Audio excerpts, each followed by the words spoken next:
ब्रह्मचर्य का पालन करने वाले हैं, तो ऐसे विद्यार्थी इसमें हमारे पास में हैं और ऐसा ही बनना है।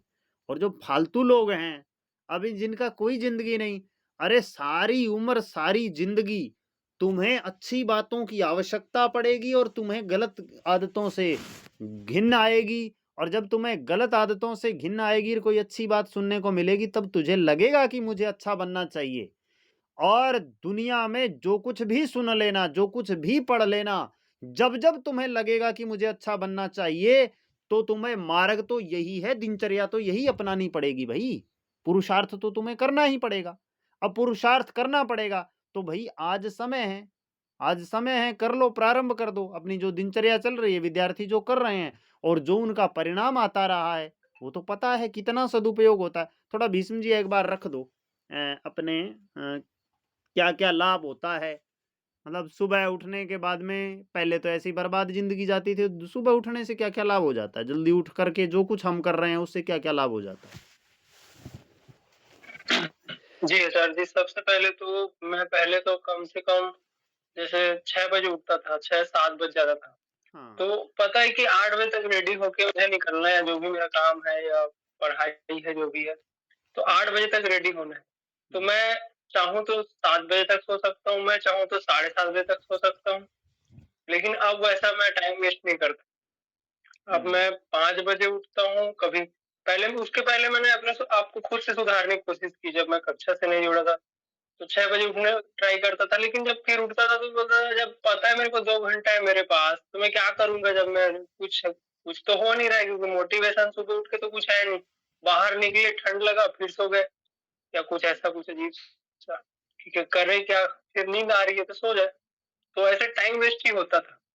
तो फिर हुँ, उसके बाद जब मैं कक्षा से जुड़ा हूँ, अभी मेरे को इतना मतलब टाइम का मतलब एक-एक कीमत समझ आता है और मैं और जल्दी उठने का प्रयास करता हूँ। पहले अभी मैं 5 बजे ही उठ रहा था, लेकिन हुँ, अब मैं उसको 4:30 कर रहा हूँ। उसके बाद क्योंकि सुबह का इतना पवित्र लगता है कि मतलब जैसे मैं 5 बजे उठता था तो मेरे को ऐसा लगता था कि मेरा नींद कंप्लीट नहीं होगा क्या? ऐसा-वैसा।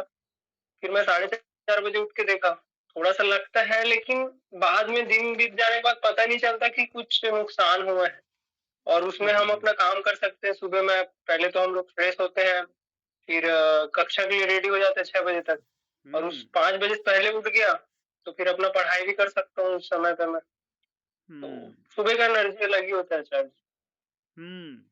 देखो, एक तो सुबह के पवित्र वातावरण का आनंद लेना। सुबह जल्दी उठना, अपने आप को तैयार करना, समय की बचत करना। अब जल्दी उठते हैं, समय की बचत होगी, मन बुद्धि आपका तैयार होगा। ये आज के समय बड़ी विचित्र बात है। कैसे-कैसे महापुरुष हैं, ब्रह्मचर्य का उपदेश देते हैं, ब्रह्मचर्य का उपदेश सुनते हैं। जिन बंदों की दिनचर्या ठीक नहीं है, अरे यार जब आप सही समय पर उठ नहीं पाएँगे, आपकी दिनचर्या बढ़िया बन नहीं पाएगी, आप अपनी मन बुद्धि को चार्ज कर नहीं पाएँगे, तो आप कैसे पालन कर लेंगे ब्रह्मचर्य का? आपकी बुद्धि तो उसी सड़े हुए स्थान से मतलब वो जो अंदर कचरा भरा पड़ा पड़ा है रजोगुण तमोगुण का, उसको आपने ठीक करने का कोई उपाय किया क्या? जब वो नहीं किया और नहीं किया तो आप जब एक हड़बड़ी में उठते हैं, उस समय पता नहीं कितने काम छूटते हैं, क्या करना है, क्या नहीं करना है, उसी में एक जराब कहीं पर है, एक कमीज़ कहीं पर पड़ी है, अंडरवियर कहीं है, लंगोट कहीं है, पैंट कहीं है। अरे भैया ठीक से पहन के भी नहीं जा पाते हो अच्छे से। तो आपने आप को अनुशासित बनाना सीखिए, तब लक्ष्य मिलेगा, तब जीवन सुधरेगा। तब आनंद क्या होता है, जीवन का सुख क्या होता है, ये पता चलेगा। और अन्यथा जीवन बर्बाद ही होना और क्या कमाल के अनुभव होते हैं। अभी तो दोबारा कक्षाएँ प्रारंभ हुई है। तो ये है भई सुबह ध्यान की कक्षा होती है और ध्यान की कक्षा करना चाहें, तो इसमें विद्यार्थी नए विद्यार्थियों को मैसेज आते हैं, तो आप भी कोई ध्यान की कक्षा करें और ये नियमित दिनचर्या से जुड़ें। क्योंकि आपको अपने मन को पहले पॉजिटिव करना है और फिर पूरी दिनचर्या पर एक सिंहावलोकन, यानी कि जैसे सिंह पीछे मुड़ करके देखता है ना, मैंने क्या वो पीछे क्या क्या था? क्या किया था? कहाँ से आया हूँ? वो चाहे वो शेर होता है लेकिन देखो सिंहावलोकन करता है वो, ऐसे ही हमें सिंहावलोकन करना चाहिए कि मैंने क्या किया? मैंने कोई गलती तो नहीं कर दी? किसी को छोड़ तो नहीं दिया अपने शिकार को? अपने शिकार को यानी कि अपनी ज़िंदगी के लक्ष्य को मैंने छोड़ तो नहीं दिया? आप अपनी ज़िंदगी के लक्ष्य को पीछे से देख कर के आगे बढ़ना सीखिए। अन्यथा आप सीधे आगे बढ़ेंगे ना, तो आपकी त्रुटियाँ कितनी हो रही है, समय कितना बर्बाद हुआ, वो त्रुटियाँ आपसे दोबारा होगी। ये बड़ी विचित्र बात है कि बुद्धि होते हुए भी आपसे त्रुटियाँ होगी। क्यों होगी? आपके अंदर दुनिया भर के विकार भरे पड़े हैं। आपके अंदर दुनिया भर की कमियाँ भरी पड़ी है। आपके अंदर इस प्रकार की कमियां हैं कि आपको पता ही नहीं चलता कि गलती कहाँ होगी। इसलिए देखो, इतनी बढ़िया व्यवस्था प्राचीन ऋषि मुनि गुरुकुलों की व्यवस्थाएं हुआ करती थी। राज नियम हुआ करता था कि भाई 8 साल से उम्र से ज्यादा के बच्चों को तो भेजना ही भेजना है। 5 साल के बच्चों से 8 साल की उम्र तक भेजना ही भेजना है।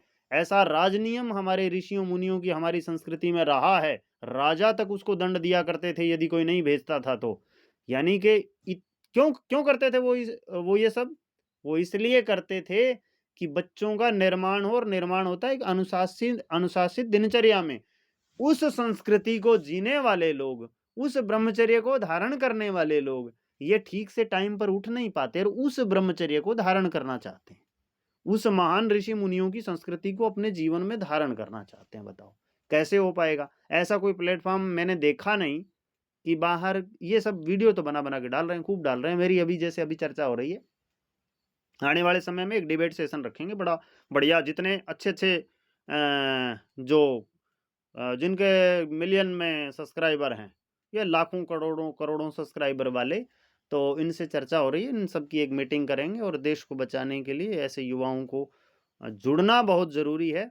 इसमें मीटिंग करेंगे। तो मैं ये देख रहा हूँ कुछ कुछ को कि बड़ी विचित्र बात है कि खूब कंटेंट बना बना करके डाल रहे हैं, लेकिन दिनचर्या पालन करवाने का और करने का कोई सिस्टम नहीं है। हाँ, लाभ हानि सारे बता रहे हैं, भी बर्बाद हो जाओगे, ब्रह्मचर्य का पालन करो, ये शक्ति आ जाएगी, ये बल आ जाएगा, वो सब बताते हैं। और वो अच्छी बात भी है, वो बताना भी चाहिए। लेकिन बात ये है कि आप जितना मर्जी सुन लेना, जितना मर्जी पढ़ लेना, पढ़ोगे तो अच्छा लगेगा, सुनोगे तो अच्छा लगेगा, लेकिन भाई धारण तो जीवन में करना पड़ेगा ना। पुरुषार्थ तो करना पड़ेगा ना। और जब तक पुरुषार्थ करेंगे नहीं, तो तब तक तो भाई गिरते रहोगे। देखने सुनने समझने को तो आवश्यकता रहेगी, आवश्यकता रहेगी। दिन में माड़ा मोटा टाइम मिलेगा, और ये वैसे स्वाभाविक रूप से आकर्षित करता है मोबाइल, तो वो सब सुनने को मिलेगा, वो सब पढ़ने को मिलेगा, वो सब अनुभव में मिलेगा, वो सब जानने को मिलेगा। लेकिन बात ये है कि आप उस प्लेटफॉर्म का यूज करो जिससे आपके जीवन का निर्माण हो। अब मैंने पहले इसमें 500-500 रुपए का रखा था 1 महीने का, उसको दे कर के भी लोग जुड़े थे। लेकिन अब विद्यार्थियों के लिए दोबारा मुझे कुछ धार्मिक लोगों ने भी कहा कि आचार्य जी, ये जो विद्यार्थी जुड़ना चाहते हैं, इनके पैसे हम दे देंगे। और बहुत सारे हमारे हमारे साथ ऐसे विद्यार्थी जुड़े कि जो पैसे देने में असमर्थ थे, उन्होंने पैसे दिए धार्मिक लोगों ने कि इनको सिखाओ। यानी कि इनका तो जीवन बनता है कम से कम बढ़िया, क्योंकि इनकी एकाग्रता बढ़िया बनती है, और ये ब्रह्मचर्य का पालन थोड़ा ठीक से करना सीख पाते हैं, और ध्यान आदि बढ़िया होता है इनका, समय का अच्छा सदुपयोग होता है, सुबह जल्दी उठ पाते हैं। और धर्म संस्कृति को जीवन में कैसे धारण करना है, समस्या कहाँ आती है, उस समस्या का समाधान क्या होता है, तो ये 2 कक्षाएँ। पहली कक्षा दिन में जीवन को चार्ज करने के लिए, समय के सदुपयोग के लिए, अपने मन बुद्धि को बढ़िया बनाने के लिए, पवित्र बनाने के लिए। और दूसरी कक्षा सिंहावलोकन की, मैंने गलती कहाँ की, वो दोबारा गलती नहीं करूँगा, और ये सब होता रहा है और इसका कमाल का परिणाम आता रहा है। तो वो सब करना, और उसको करके, और फिर हम वास्तव में अपनी संस्कृति को जीवन में धारण करके उस लाभ को प्राप्त कर पाएंगे और अपने जीवन में अपने लक्ष्य को प्राप्त कर पाएंगे। वरना आज का युग दुनिया का सबसे घोर युग है।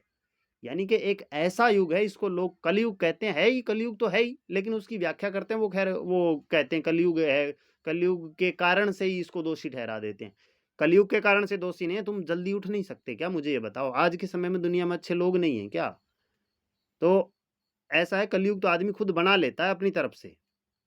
तो कलयुग बनाना नहीं है। कलयुग कलयुग को की जो व्याख्या की जाती है ना, वो तो गलत है। लेकिन एक ऐसे युग से गुजर रहे हैं जिसमें इतना प्रदूषण है, जिसके अंदर विचारों का प्रदूषण है, जिसके अंदर वातावरण का प्रदूषण है, और जिसके अंदर हम एक धर्म संस्कृति से विहीन जीवन को जीने वाले लोग हैं। मर्यादाएं परंपराएं हैं नहीं, वो शिक्षा नहीं है, वो स्थान नहीं है, वो प्रकृति नहीं है।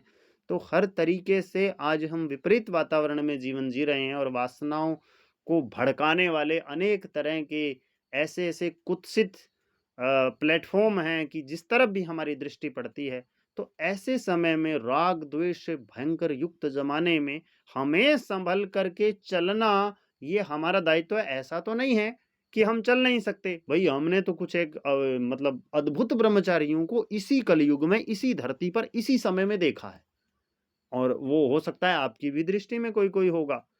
तो ऐसा है कि वो जीवन जीना शुरू करो, अन्यथा उस सुख के नाम पर इतना बर्बाद होगे कि न तो बुद्धि रहेगी, न शरीर के अंदर बल रहेगा, न विचार करने की क्षमता रहेगी, न वाणी से प्रकट करने की क्षमता रहेगी, न सुनने-समझने की क्षमता रहेगी और अपने आप के अंदर से हड्डियों के अंदर आपके अंदर वो ताकत और बल नहीं रहेगा कि आप कुछ अच्छा कर पाएँ, कुछ अच्छा समझ पाएँ, कुछ अच्छा जीवन जी पाएँ और यदि ऐसा हुआ तो आप संसार में क्या प्राप्त करेंगे? यानी ऐसा होना भी निश्चित है।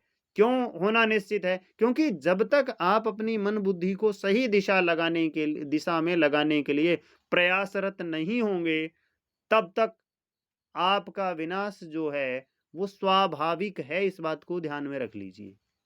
विनाश स्वाभाविक है यानी कि विनाश निश्चित है क्योंकि उसके कारण बाहर भी उपलब्ध है और हमने भी अपने शरीर को उस तरीके से व्यवस्थित नहीं किया है, उसको वो स्थान नहीं दिया है, हमने वो दिनचर्या का पालन नहीं किया है, तो वो जीवन हमारे साथ में वो घटना घटित होगी और हमारी बुद्धि में इतना सामर्थ्य नहीं है कि हम ऐसी घटनाओं से बच सकें। इसलिए ये आवश्यक है, ये ज़रूरी है कि हम एक व्यवस्थित दिनचर्या का पालन करें, सुबह जल्दी उठें, शाम को एक निश्चित समय पर सोएँ, परमात्मा के मार्ग की तरफ जाकर के मन बुद्धि को शुद्ध करके जो आनंद प्राप्त होता है, उस आनंद को ग्रहण करें और उन परमात्मा की शुद्ध सात्विक तरंगों से अपने जीवन को शुद्ध करके और जीवन में कुछ अद्भुत अनुभव करके और जीवन को एक सही सकारात्मक दिशा की तरफ लेकर के जाएं। अन्यथा आपकी नेगेटिव एनर्जी को उभारने के लिए और आपकी पॉजिटिव एनर्जी को नष्ट करने के लिए संसार के अनेक विध उपाय वर्तमान में उपस्थित हैं और वो आपका नाश किए बिना आपको छोड़ेंगे नहीं। तो ये था मेरा आज का कहना कि दिनचर्या का पालन आपके जीवन में बहुत महत्वपूर्ण है, अन्यथा जीवन जा रहा है, भविष्य में क्या होगा, इस जीवन को आप पुनः लौटा नहीं पाएँगे और भविष्य में तो 100% गलत ही होना यानी आज के ज़माने में कितनी तरह की बाधाएँ हो सकती है, वो सब उपस्थित है। तो भविष्य का सपना मत लो कि ये हो जाएगा, वो हो जाएगा, वर्तमान में कर लो यदि कुछ कर सकते हो तो। वरना आज की दुनिया का कोई पता नहीं है कि कब क्या हो जा रहा है और इसलिए हम तो ये कुछ ब्रह्मचारी कह रहे थे हम संकल्प लेंगे ब्रह्मचर्य का। भाई थोड़ा-सा पहले व्यवस्थित तरीके से चलना सीखो और फिर आपको यूट्यूब पर बुला करके सबको बढ़िया से संकल्प दिलवा देंगे। संकल्प दिलवाने से पहले वो जुनून, वो जोश और वो लाभ और वो हानियाँ और वो प्रतिज्ञाएँ और उसके कारण और सांस्कृतिक दृष्टि से वो कैसे जुड़े हुए हैं और आपके मन में क्या विचार होना चाहिए और उसके लिए प्रतिदिन उस प्रतिज्ञा को सुरक्षित करने के लिए क्या करना चाहिए, इन सारी चीज़ों पर गंभीर चर्चा करके और फिर उस प्रतिज्ञा, उस संकल्प को निभाना है। उसके कारण भी आपको पता होने चाहिए कि प्रतिज्ञा का क्या महत्व होता है और ये प्रतिज्ञा तोड़ने वाले की जो हानि होती है, वो हानि क्या होती है? प्रतिज्ञा सामान्य चीज़ नहीं है। आज टुच्चू-पुच्चू कोई भी प्रतिज्ञा ले लेता है और फिर तोड़ देता है और फिर कहता है जी प्रतिज्ञा टूट जाती है, संकल्प लेते हैं वो टूट जाता है। गधे! राम की संस्कृति में जन्म लेकर के संकल्प लेके तोड़ रहा हरामी तेरे जैसा कोई होगा धरती पर? वो लोग जो अपने प्राणों का बलिदान करने की सोचते थे, उस संस्कृति में संकल्प को तोड़ रहा है। गलती ये नहीं है कि तू संकल्प को तोड़ रहा है, गलती ये है कि तूने संकल्प को समझा नहीं है और उसको जीना नहीं सीखा है। और संकल्प को समझ करके और जीना सीख करके और वो गौरव और स्वाभिमान मन में धारण करके यदि तू संकल्प लेकर के आगे बढ़े, तो फिर तुझे कोई नहीं रोक सकता। फिर तू आगे बढ़ जाएगा, नहीं तो टूटेगा और तू अंदर से टूटेगा और इतना टूटेगा कि तुझ में उठने की हिम्मत नहीं रहेगी। तू सोचेगा यार मैं तो बार-बार तोड़ता हूँ। मतलब मैं क्या करूँ? कितनी बार तो कर लिया और क्या करूँ?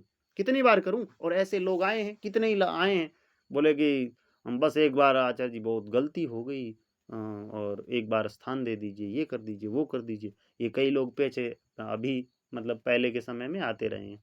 तो किसी किसी को तो पता है पुराने लोगों को। तो ये है, हम अपनी दिनचर्या पर ध्यान दें।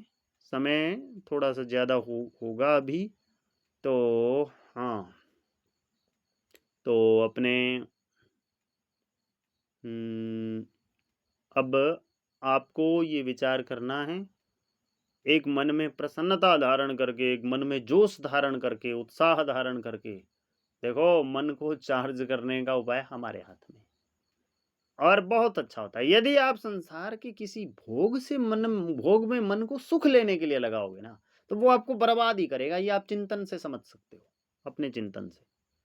वो आपको बर्बाद ही करेगा, वो आपकी ऐसी आदत डालेगा और वो आपको पुनः प्राप्ति की इच्छा करवाएगा, और ज़्यादा कर लिया तो आपके शरीर को बर्बाद कर देगा।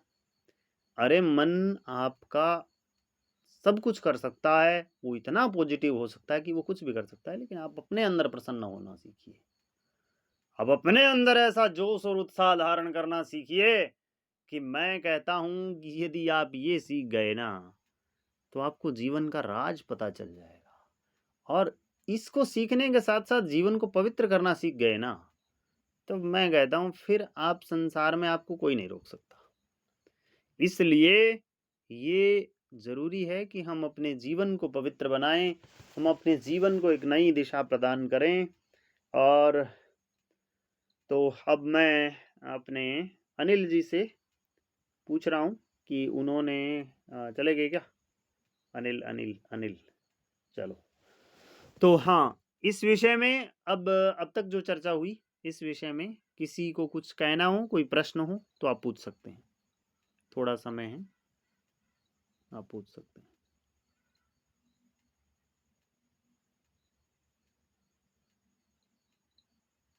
किसी का कोई प्रश्न हो तो आप लोग पूछ सकते हैं, और नहीं तो फिर इस कक्षा को हम यहाँ पर समाप्त करेंगे।